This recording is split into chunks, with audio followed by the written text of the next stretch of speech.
नमस्कार, मराठी अपडेट गुरु या यूट्यूब चॅनलवर संपूर्ण महाराष्ट्रातील लाडक्या बहिणींचं मी ओमकार स्वागत करतो।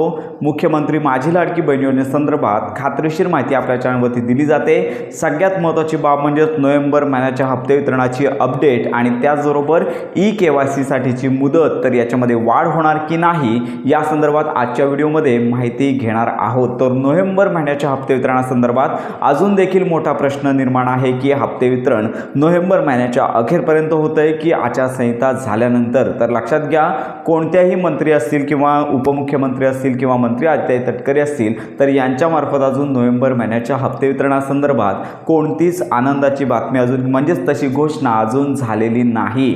अनेक सोशल मीडिया असतील तर चुकीची माहिती देण्याचं काम केलं जात आहे। यामध्ये हप्ते वितरणाच्या तारखा सांगितल्या जात आहेत। तर याबरोबर हप्ते वितरणाची जी प्रोसेस आहे तर या संदर्भात जुने व्हिडिओ दाखवून म्हणजेच मंत्री आदित्य तटकरे असतील त्याचबरोबर उपमुख्यमंत्री असतील यांच्यासारखे व्हिडिओज दाखवून वेगळीच माहिती देण्याचं काम लाडक्या बहिणीपर्यंत केलं जात आहे। त्यामुळे संपूर्ण महाराष्ट्रातील लाडक्या बहिणींना एकच विनंती की नोव्हेंबर महिन्याच्या हप्ते वितरणाची अजून तरी कोणतीच वाच्यता नाही आहे। सध्या तरी संपूर्ण जे महाराष्ट्र आहे तर जी प्रशासन व्यवस्था आहे आचारसंहितेमध्ये आहे आणि इलेक्शनच्या पार्श्वभूमीवरती अजून तरी घोषणा झालेली नाही।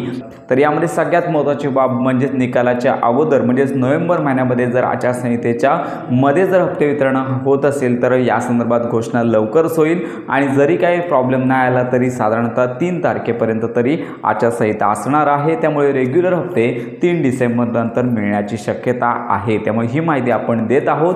पण सध्या महत्त्वाची बाब म्हणजेच आपण सांगतच आहोत की 2.5 कोटींपेक्षा जास्त लाडक्या बहिणींची संख्या आहे। त्यामुळे ई-केवायसी झालेली आहे। आता शासनाचं काम आहे डॉक्युमेंट व्हेरिफिकेशन। तर हा जो कालावधी आहे तो खूप कमी आहे। त्यामुळे कदाचित मुख्यमंत्री माझी लाडकी बहीण योजनेअंतर्गत हप्ते वितरणास उशीर होऊ शकतो। पण लक्षात घ्या हा निर्णय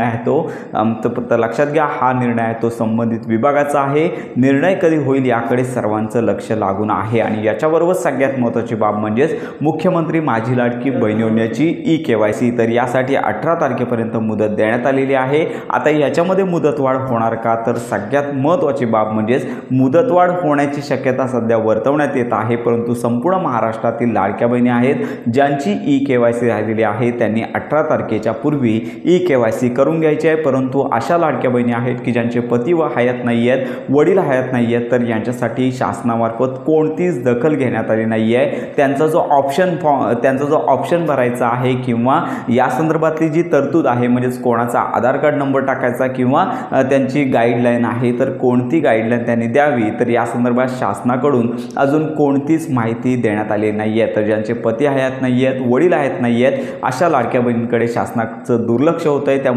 त्यामुळे लवकरात लवकर हा टॅब आहे तो शासनाने उपलब्ध करून द्यावा, जेणेकरून इतर ज्या लाडक्या बहिणी आहेत त्यांच्या ई-केवायसीचा प्रश्न सुटणार आहे। आपण वारंवार ई-केवायसीची प्रोसेस चेक करत आहोत, पण अजून तरी ज्यांचे पती हयात नाही आहेत, वडील हयात नाही आहेत यांचा टॅब उपलब्ध झालेला नाही। त्यामुळे आपण लाडक्या बहिणींना सांगत आहोत थोडे दिवस प्रतीक्षा करा। जर का हा टॅब उपलब्ध झाला नाही तर तुम्हाला तुमचे नातलग यांचा आधार कार्ड नंबर टाकून ई-केवायसी करायची आहे। तर अशा प्रकारे ई-केवायसी संदर्भातली ही अपडेट आहे। तर ही महत्त्वाची माहिती संपूर्ण महाराष्ट्रातील लाडक्या बहिणींपर्यंत नक्की पोचवा। ऑक्टोबर महिन्याच्या हप्ते वितरणाची प्रोसेस बंद झालेली आहे।